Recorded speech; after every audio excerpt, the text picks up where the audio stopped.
Hello everyone, welcome to the series of lectures on the course Foundations of Mathematics. In this video, I'm going to talk about pairwise disjoint sets and power sets. So let's begin with disjoint sets and pairwise disjoint sets. Supposing I have a family of sets, we have already seen what is a family of sets, okay? Supposing I have a family of sets A alpha where alpha is coming from the indexing set delta. Then this family of sets is said to be disjoint if when I take the arbitrary intersection of all the A alphas where alpha varies over the indexing set delta, that intersection will be an empty set. So I cannot find a common element in all the A alphas. When this happens, we say that this family of sets is a disjoint family of sets. Alright? So intersection of all the A alphas is empty.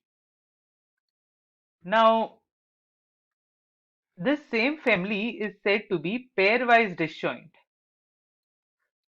This same family is said to be pairwise disjoint if whenever I take any two sets from this family of sets, that intersection is empty.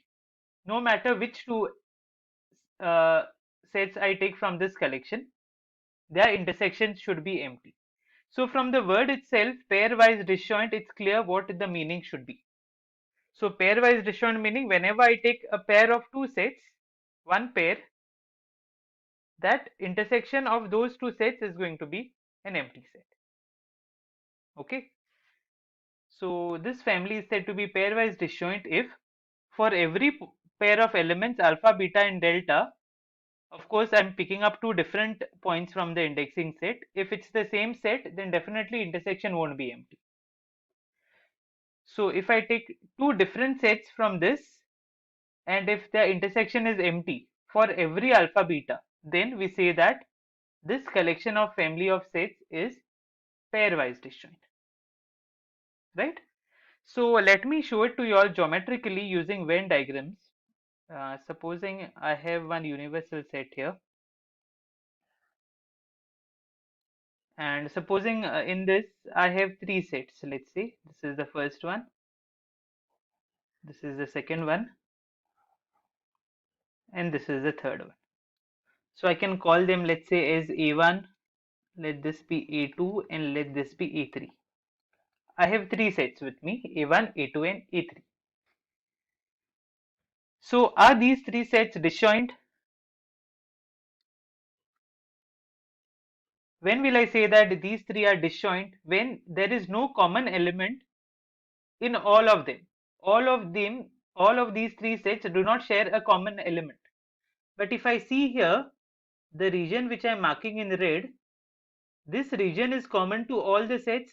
It is there in A1, it is there in A2, and it is there in A3 as well, right? So these sets A1, A2 and A3, they are not disjoint. Okay, so they are not disjoint here. Are they pairwise disjoint? Now, if you see the definition of pairwise disjoint, it says for every two pair of elements in the indexing set delta, the corresponding A alpha intersection A beta must be an empty set. So for all alpha and beta. So when will I say that a collection of sets, a family of sets is not pairwise disjoint? It should be the negation of this. If you are able to find one pair alpha beta in delta such that A alpha intersection A beta is non-empty, then I will say that this family of sets is not pairwise disjoint. Alright, so it's just a negation. If you want to put this in terms of quantifiers, you can say it this way: for every alpha, beta and delta with alpha not equal to beta, A alpha intersection A beta must be a empty set. This is the definition of pairwise disjoint, right? So if I call this S, then what will be its negation? There exists a pair of points, different points of course, such that this condition doesn't work. So if you are able to find one pair alpha beta such that A alpha intersection A beta is non-empty, then that collection of sets or the family of sets is not pairwise disjoint. Now if you look at A1 and A2, is there anything common between A1 and A2? Yes. This region, if you see now where my cursor is, this region is common between A1 and A2. Let me extend the red color now. If you see this region is common between A1 and A2. So I found two sets A1 and A2 which are not disjoint, right? So I found alpha is 1, beta is 2 such that A1 intersection A2 is non-empty. So this family of sets A1, A2, A3 is not pairwise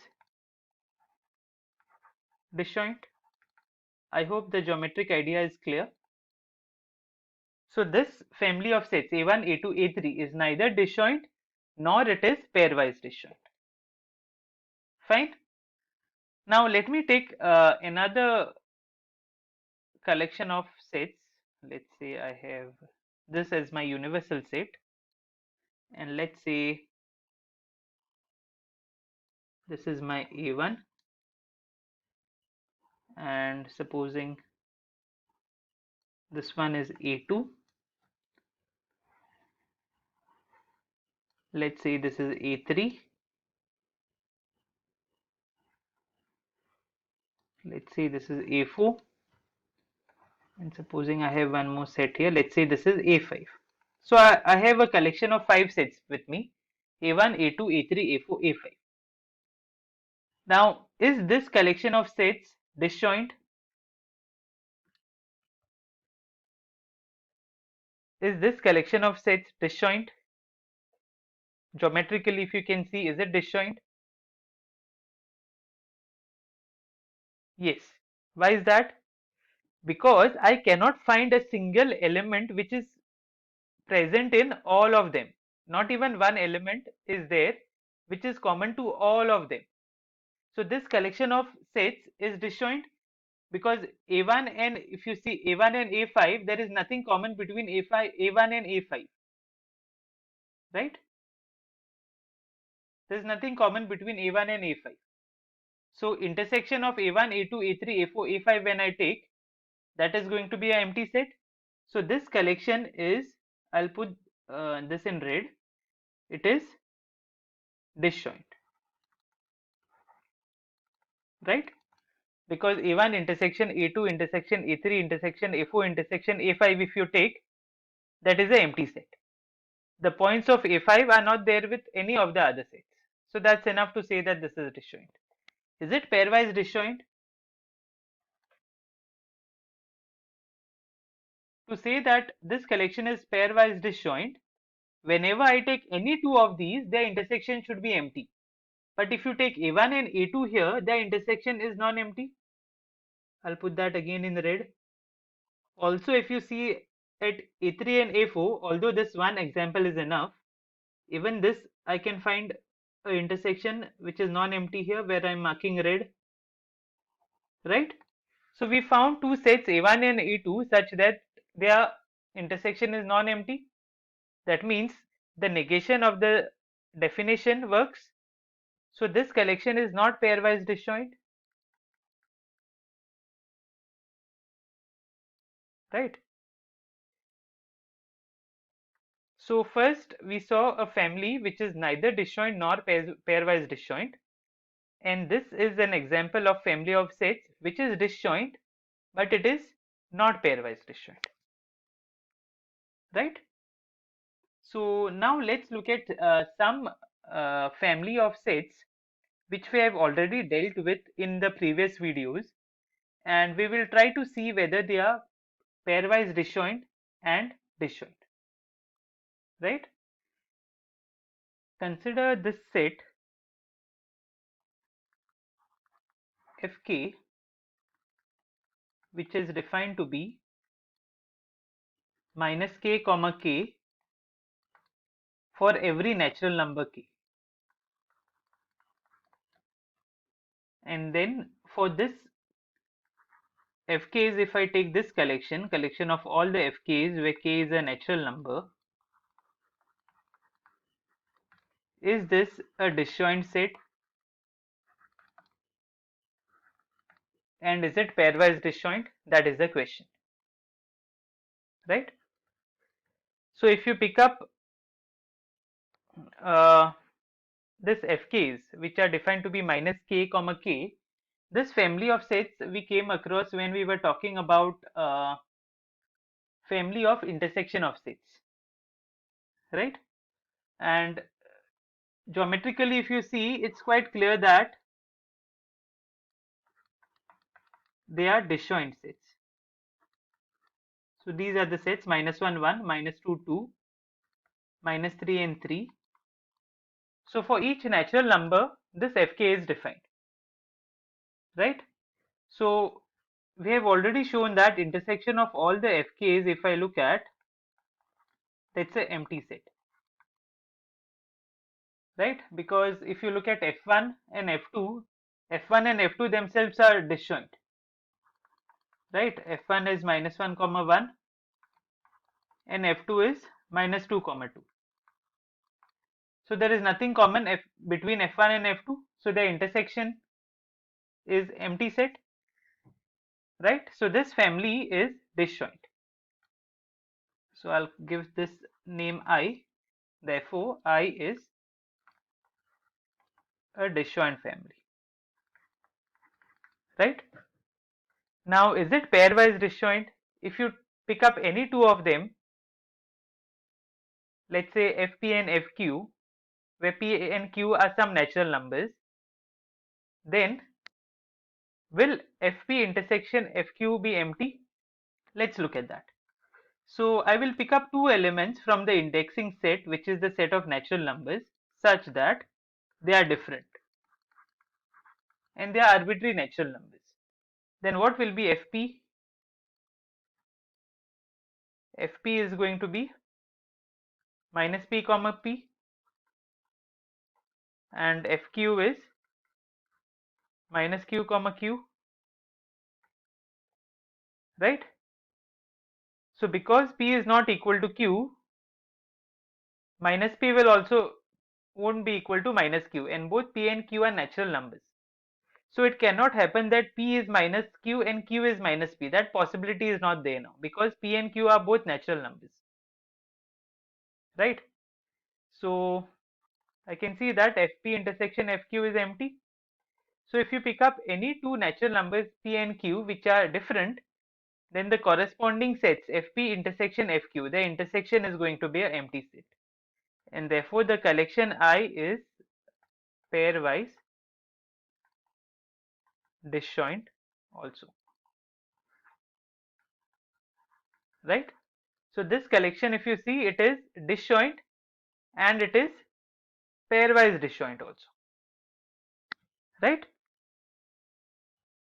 Now one more example of family of sets we considered when we spoke about intersection of family of sets, that also I will mention here. The second example is, let's say Lk, and this is defined to be minus k comma 0 comma k. Let's say this is small k,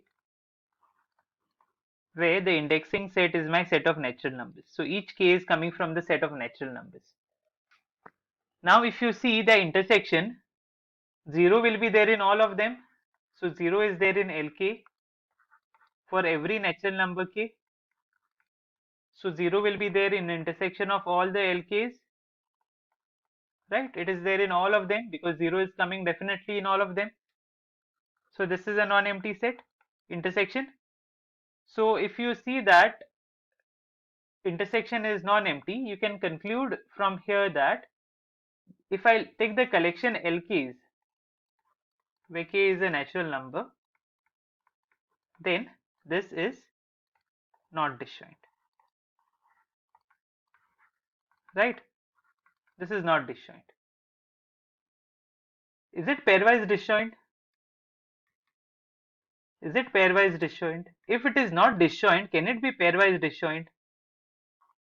Because it is not disjoint, there is one element, at least one element, which is there in all the LKs. So even if I pick up any two of them now, that same element will be present, right? So if I pick up any two now, no matter which LKs you pick up, 0 will be there in all of them. So no matter which P and Q you pick up, LP and LQ, 0 will be there in all of them, right? So since 0 belongs to LK for every natural number K, what is going to happen?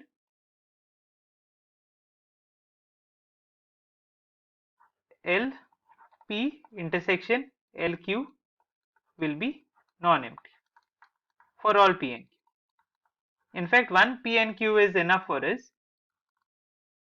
So if you pick up L1 and L2, in particular, if you can say this, that is also fine. In particular, L1 intersection L2, if you see, that contains singleton 0. So that's non-empty. So if we found one P and Q, namely 1 and 2, such that the intersection is non-empty. So this collection of sets LKs,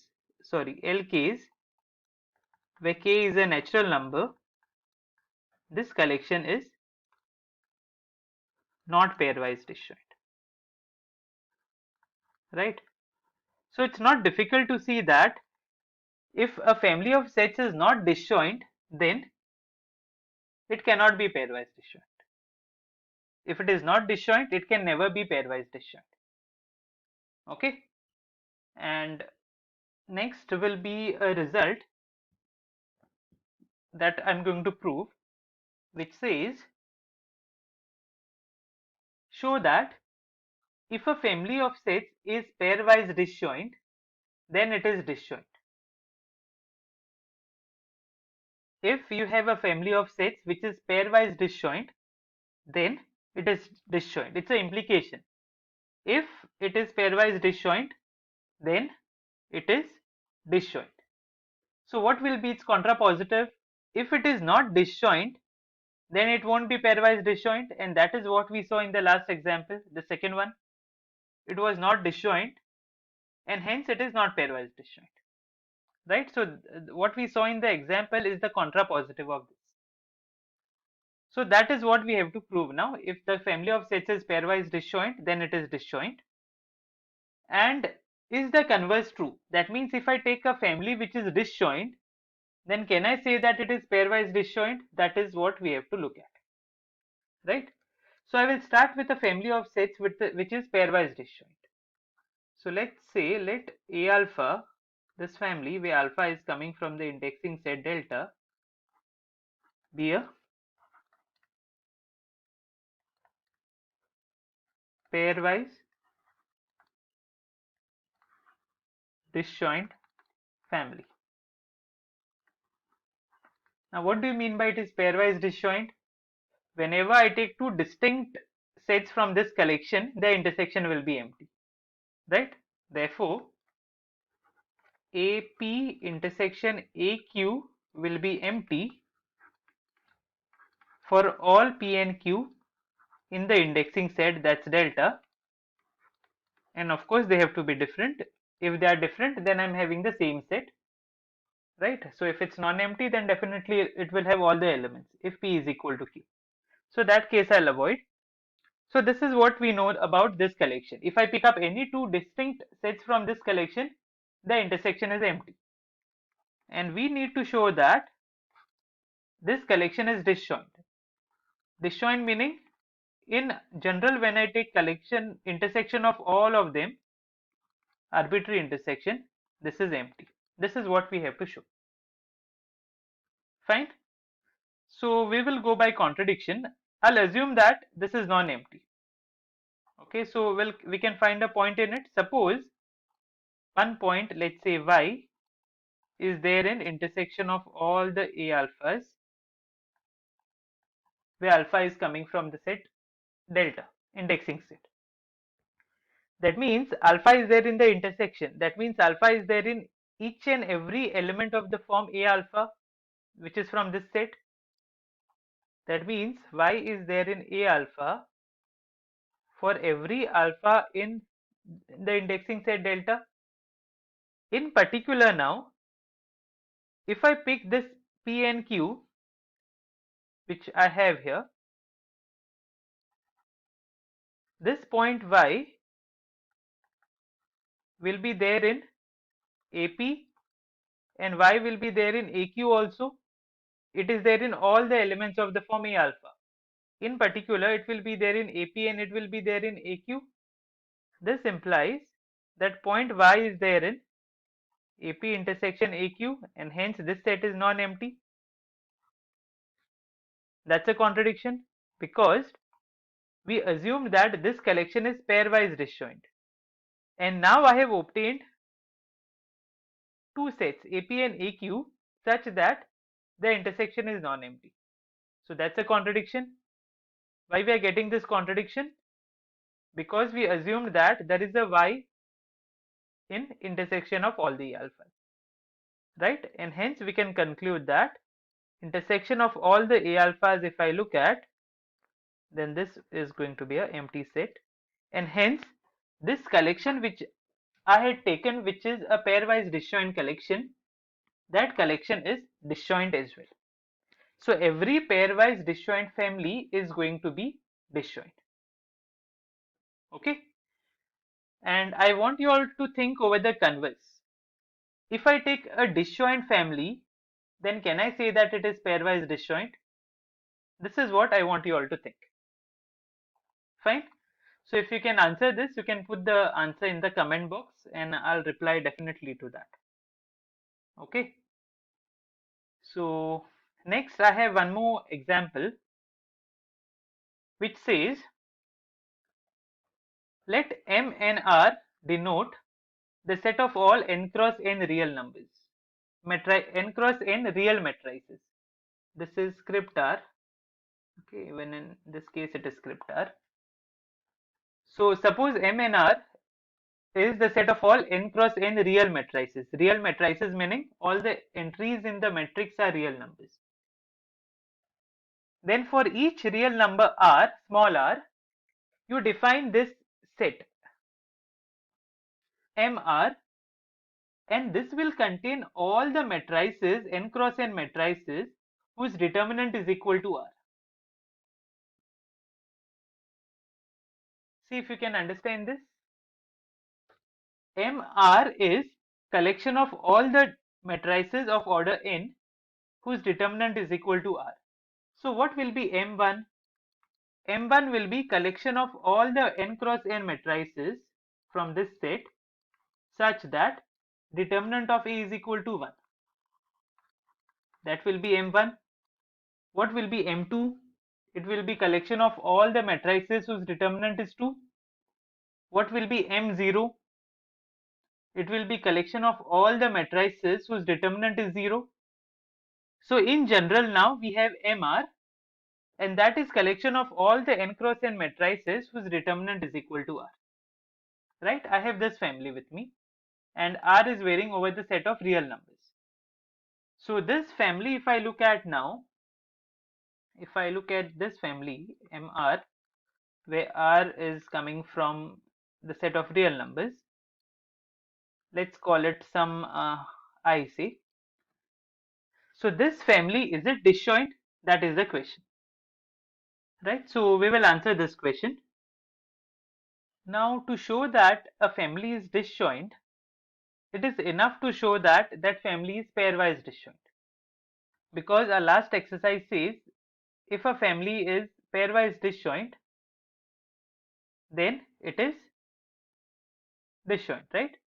So it's enough to show that this collection is pairwise disjoint, and if it is pairwise disjoint, then it is going to be disjoint, right? So what I'll do is I'll assume that there are two sets in this collection whose intersection is non-empty. So let MP intersection MQ be non-empty, right? So this intersection is non-empty. That means there exists a M cross M matrix, let's say capital A, such that A is there in MP as well as MQ, and that's why it is non-empty. I'm able to find one n cross n matrix which is there in the intersection. Now it is there in MP and it is there in MQ because it is there in the intersection, right? Because it is there in MP, determinant of A will be equal to P. By definition of MP, which matrices can come in MP? Only those matrices whose determinant is P. So determinant of A must be P. And because A is there in MQ also, determinant of A must be Q. But determinant of any matrix is a unique number. So it cannot be two different numbers. A matrix cannot have two different determinants. So determinant of A is P and it is Q also. So this forces P and Q to be same, right? So what we have done here is we have shown the contrapositive of definition of pairwise disjoint sets. If MP intersection MQ is non-empty, then P is equal to Q. So what is the contrapositive of this? If I pick P and Q to be different, this will imply MP intersection MQ is empty, and this is nothing but the definition of contrapositive, sorry, the pairwise disjoint sets, right? So we have shown that this family of sets is pairwise disjoint using the contrapositive of the definition, right? So the family I is pairwise disjoint, and if it is pairwise disjoint, then it is disjoint, hence it is disjoint also. This is coming from the previous result, right? This one. So if it is pairwise disjoint, then I know that it is disjoint. So that thing is done. Now I will just extend this exercise. Uh, what we will do is we will see what is the arbitrary union of this sets, and what we will show is if I take union of all these MRs where R is the real number, right? So what will this give you? So what you do, you pick up each and every real number you take and you collect all those matrices which have determinant as that R. So what will be the union?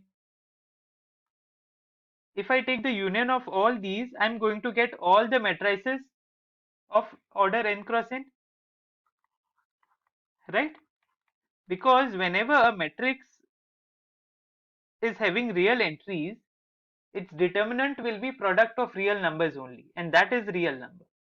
So for every real number, each and every matrix is going to come in this arbitrary union. And what we will do is we will show that arbitrary union of all these MRs is nothing but the set of all n cross n matrices with real entries. Is it clear? So I will just extend this exercise and I will show this as well. Okay.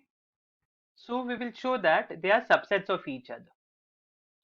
So first thing here to note is for every real number R, this MR, if I look at, MR is collection of all the n cross n matrices only. So for each real number R, this is already a subset of MNR by definition of the set MR here. It's all matrices from this collection. So it's a subset of that, right? For each R,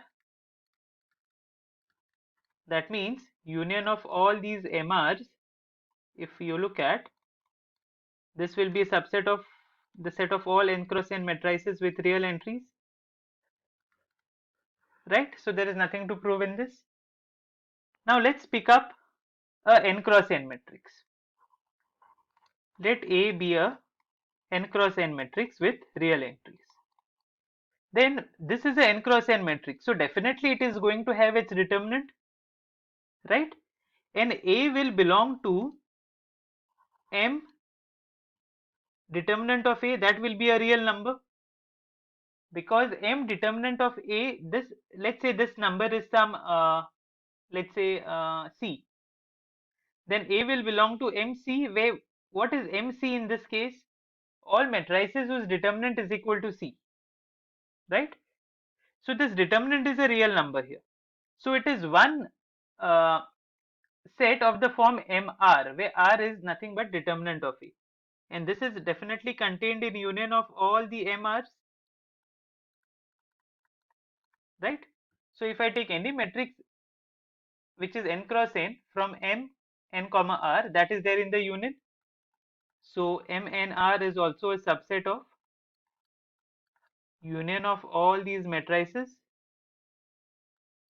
all these collections, and hence by 1 and 2 we have shown that the union of all these MRs is nothing but the set of all n cross n matrices with real entries. So what we have done at the end of this exercise is, we had already shown that this collection MR is a pairwise disjoint collection. So we have expressed the set of all matrices n cross n with real entries as union of pairwise disjoint sets.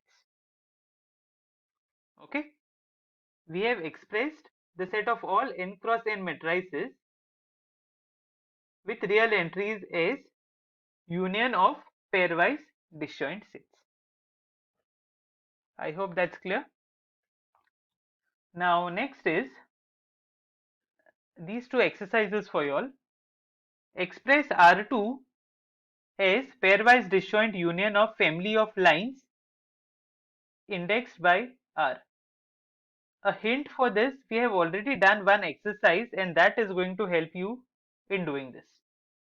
And in a similar way, you express R2 difference origin. So only origin is removed from R2 and express that as pairwise disjoint union of family of circles indexed by definitely R, indexed by R difference 0, right? So you all can try these two exercises. So we are done with pairwise disjoint sets. Next we have something called as power sets. So let's see what are power sets. Now supposing a set A is given to me, what I will do is I will collect all the possible subsets of A and I will put them in one bag. Okay, I will collect all the subsets of A, each and every subset of A, and I will put them in one bag. This bag is called power set of A,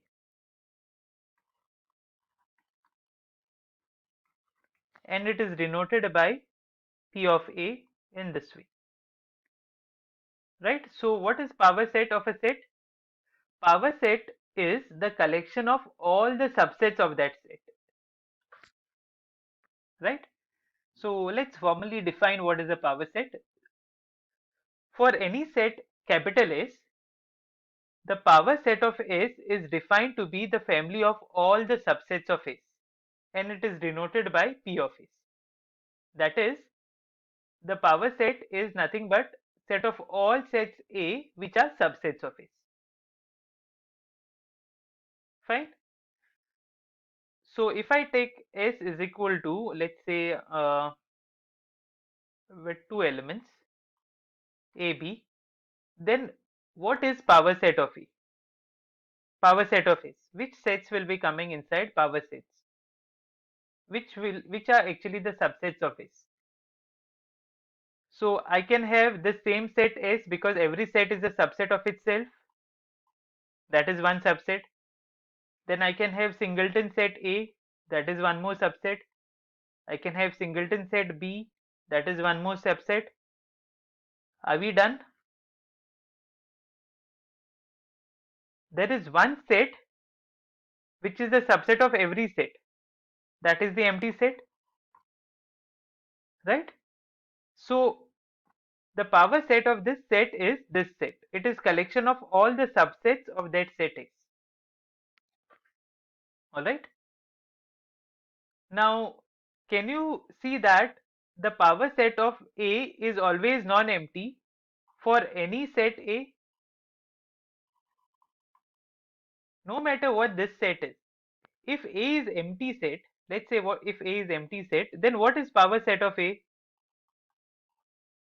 What is power set of an empty set? Empty set is a subset of itself also.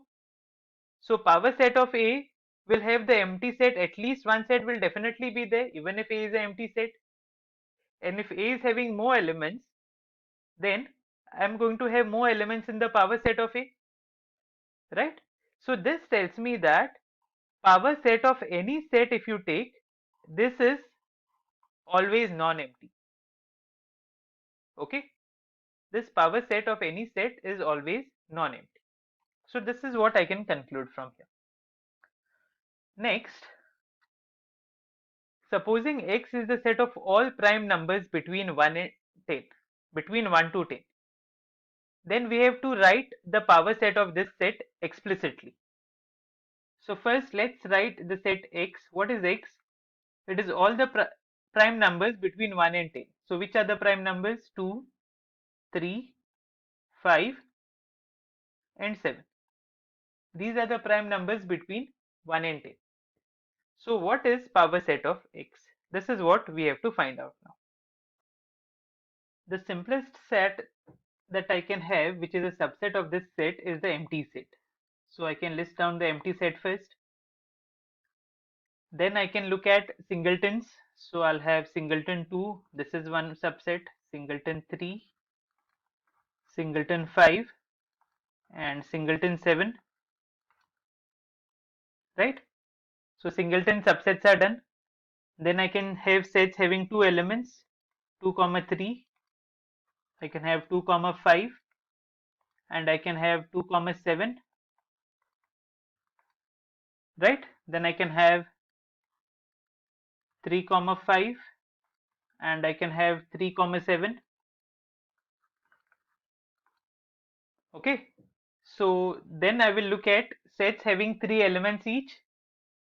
So 2, 3, 5, I will pair up the first 3 together, I'll put them together. Then I can have 2 along with 5 and 7. So I'll have 2, 5 and 7. This is one more. Then I can have 3, 5, 7. So we are done with sets having 3 elements each. And then I can have the entire set having 4 elements. Right? So let's count how many we have got. 1, 2, 3, 4, 5, 6, 7, 8, 9, 10, 11, 12, 13, 14. So from this number 14, I have a feeling that I have missed some sets. Okay, I have missed some sets. By counting the number of subsets that I've obtained here, I get a feeling that I have missed some subsets. So let me see which are those now. There is this subset 5, 7 which I have not counted in this list, and along with this there is the set 2, 3, 7 which I have not counted in this list, right? So by counting the number of subsets of this set, I came to know that some sets are missing from this collection, right? So in this collection now there are total 16 sets. So first were initial 14 ones, and these are the two subsets which I had missed in the collection while counting the sets. So what is the cardinality of this power set now? That's 16. So that means depending on the number of elements, I can directly say how many elements will be coming in the power set, right? So if I have a set having 4 elements, then its power set will have 16 elements, 16 subsets. Now if you go back and see, we did one example here. This set was having 2 elements, and if you see the cardinality now of this set is 1, 2, 3, 4, 4 elements, right? So let's take a set having 3 elements, and we will see what it gives us. Before that, we can have a singleton also. So which are the subsets of this? That will be singleton A, that is B itself in the empty set. So cardinality of this set B is 2, right? And if I take a set, let's say C, having 3 elements A, B, C, then which are the entries in this? Empty set, singleton A, singleton B, singleton C, then start pairing up A comma B, B comma C, and C comma A, and the entire set itself. So let's count now 1, 2, 3, 4, 5, 6, 7, 8. So cardinality of the power set of C is 8. So can you see some relation between the number of elements of the set and the number of elements in its power set? When the set is having only one element, the power set is having 2 elements. When the set is having 2 elements, the power set is having 4 elements, right? And when the set is having 3 elements, power set is having 8 elements. I can write it as 2 cube. When the set is having 4 elements, its power set is having 16 elements, which I can again write it as 2 raised to 4. So in general now, if I give you a set consisting of n elements, how many elements will be there in its power set? That's 2 raised to n from this observation. I hope that's clear. So from this we have this result. If the set A contains n elements, then show that power set of A contains 2 raised to n elements. So what you can do is you can apply induction on this n, that is the number of elements in n, and you can try to prove it. So I will leave this as an exercise. Alright, so if there are any difficulties, you can put them in the comment box. Alright, so I'll wind up with this for this session. These are my references. Thank you.